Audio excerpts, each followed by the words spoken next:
Hello, darlings. You've all heard of Marilyn Monroe. Some of you know Bridget Bardot. Well, now it's time for the Cognac Show. I said Cognac, ooh, ooh. I said Cognac, ooh, ooh, ooh. I'm your bubbly blonde, fabulously dressed to impress.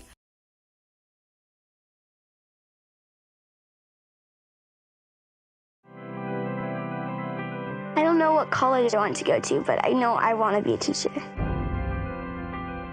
I want to be a nurse. I want to be a doctor. How come? Because I would like to help somebody in need. You wake up every morning and you know that kids are getting a really crappy education right now. So you think that most of the kids here are getting a crappy education right now? Oh, I don't think they are. I know they are. Either the kids are getting stupider every year, or something is wrong in the education system. I just try to do my best in school and make my grandmother proud. Among 30 developed countries, we rank 25th in math and 21st in science. In almost every category, we've fallen behind, except one. Kids from the USA rank #1 in confidence.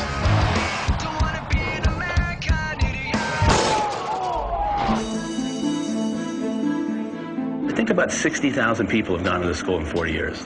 40,000 didn't graduate. This is the damage that this school has done to this neighborhood. A child that doesn't finish high school will earn less and be 8 times more likely to go to prison. I want to go to school. For these kids, their only chance at getting into a great school depends on whether their number is picked in the lottery. So if Francisca doesn't get in... Welcome back. I'm Cognac Wellerlane, and we are in Greenport, New York, right on the North Fork.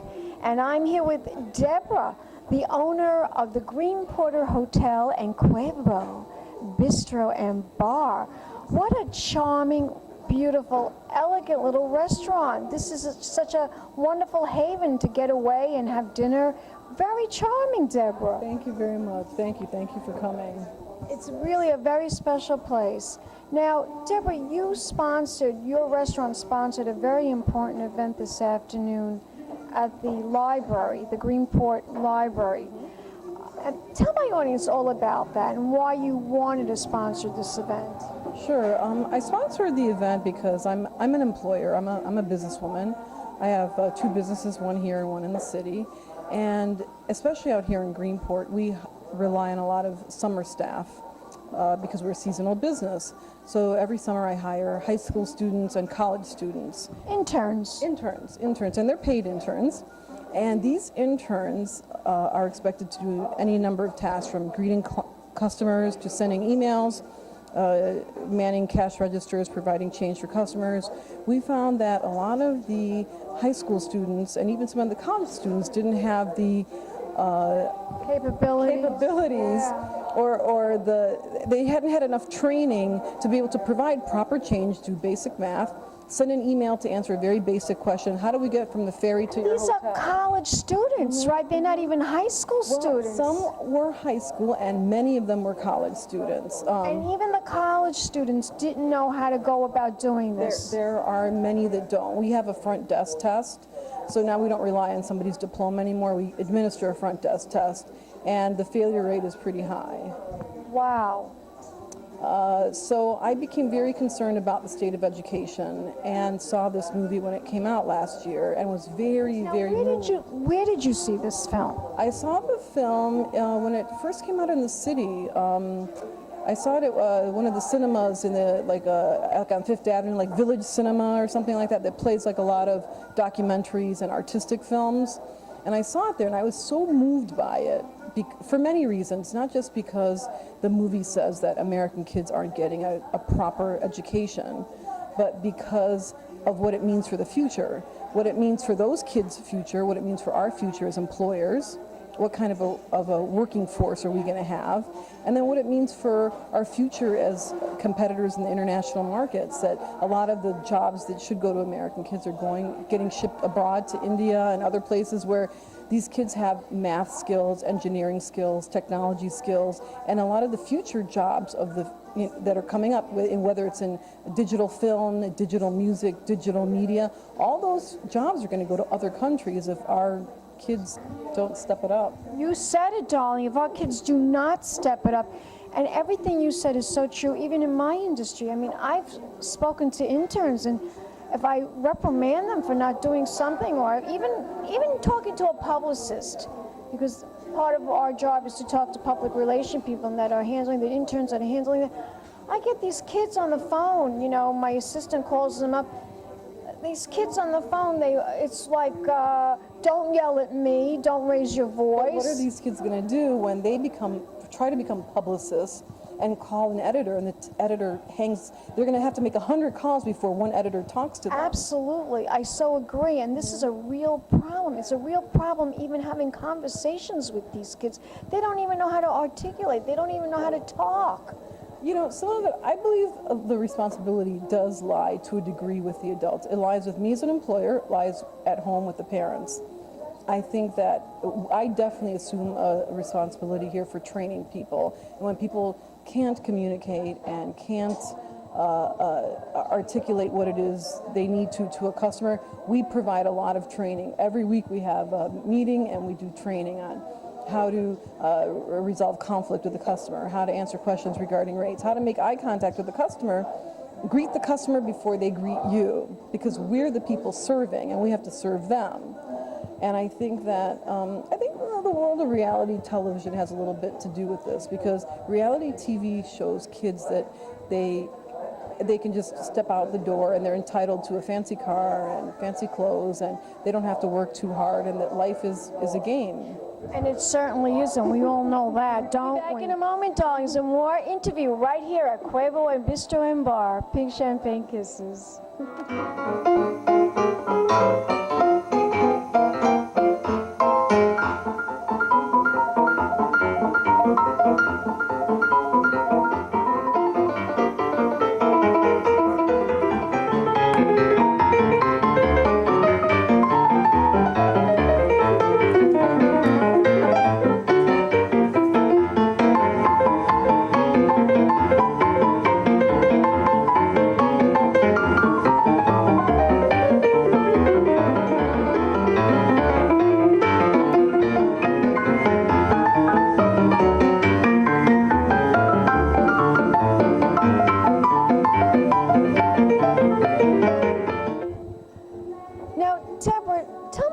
A little bit more about this wonderful restaurant that we're sitting in right now. The word cuvee means, it's a wine term, which has two different meanings. It means the best of a particular vintage, so the cuvee would be the best batch of the vintage.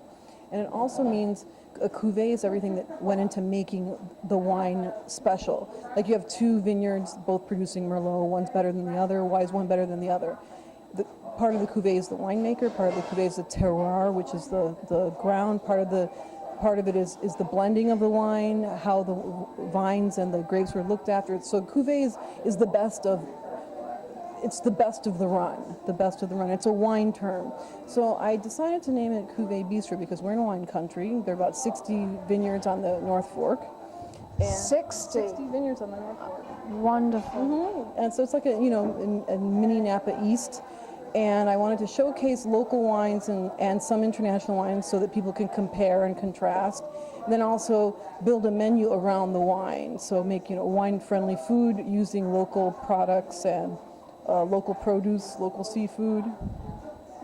Fabulous. So you really support the North Fork? Yes, very much. We don't carry California wine on the wine list because when people are on the North Fork, I want them to try North Fork wine. I love it. I absolutely love that. You know, I just interviewed Sylvia Lerhar.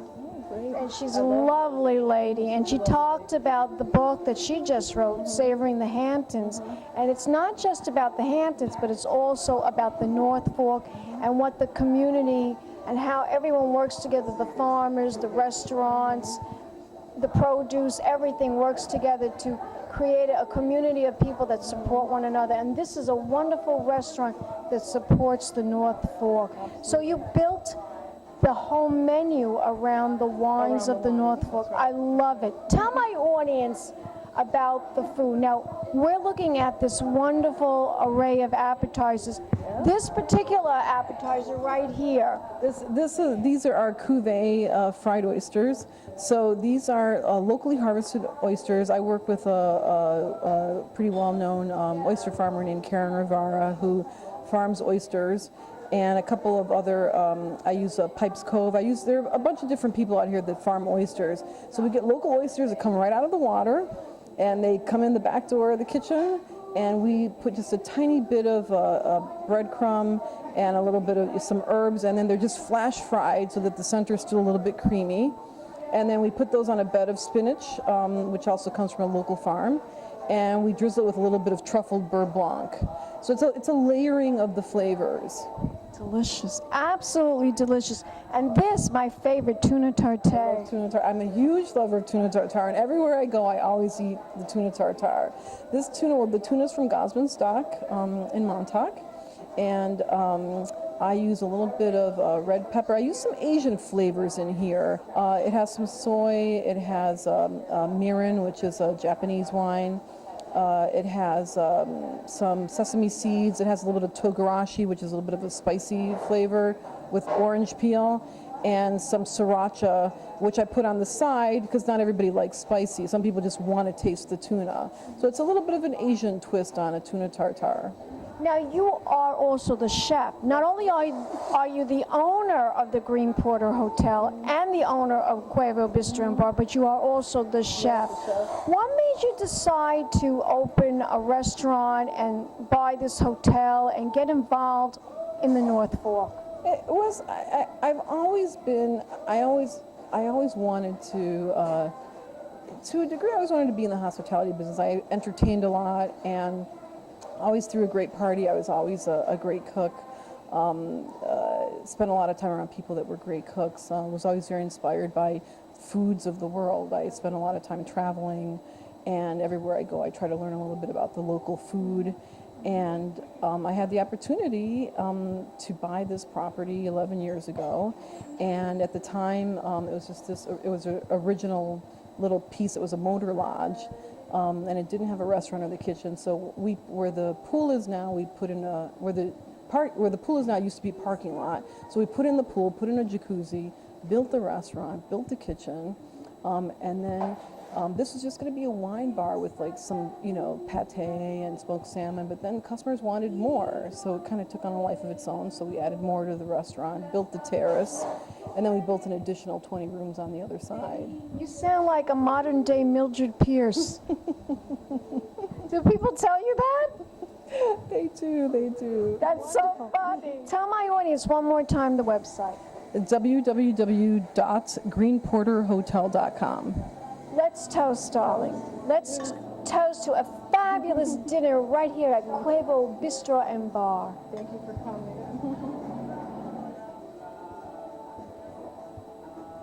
Thank you so much.